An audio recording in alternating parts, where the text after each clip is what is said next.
ഇപ്പോൾ ആരോഗ്യമന്ത്രി തന്നെ 2 ദിവസം മുമ്പ് ഒരു ഫേസ്ബുക്ക് പോസ്റ്റ് ഇട്ടു. എന്തായിരുന്നു 2015-16 കാലഘട്ടത്തിൽ കേരളത്തിന്റെ ആരോഗ്യ മേഖല, ഇപ്പോഴെന്താണ് ഈ 9 വർഷം കൊണ്ടുണ്ടാക്കിയ നേട്ടം? ആ നേട്ടങ്ങൾ അതിനായി ചൂണ്ടിക്കാണിച്ച കാര്യങ്ങൾ ഏതെങ്കിലും കൗണ്ടർ ചെയ്യാൻ പ്രതിപക്ഷ നേതാവിന് കഴിയുമോ? ഏതെങ്കിലും കോൺഗ്രസ് നേതാക്കന്മാർക്ക് കഴിയോ?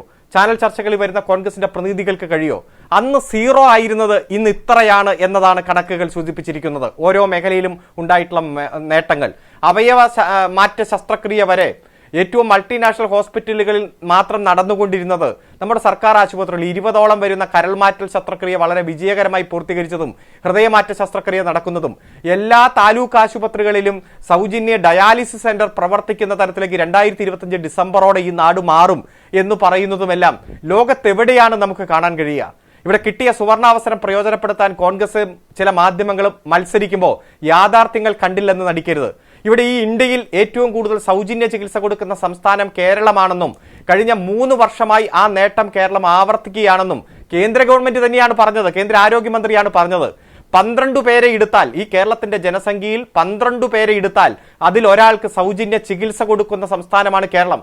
30 ലക്ഷം പേർക്കാണ് സൗജന്യ ചികിത്സ. 7000 കോടി രൂപയാണ് കഴിഞ്ഞ നാളുകളിൽ സൗജന്യ ചികിത്സയ്ക്ക് വേണ്ടി മാറ്റിവെച്ചത്. ഇത് കേന്ദ്ര ഗവൺമെന്റ് തന്നെ അംഗീകരിച്ച് നമ്മളെ ഡൽഹിക്ക് വിളിച്ച് അവാർഡ് നൽകുന്ന സാഹചര്യം നാം കാണുകയാണ്.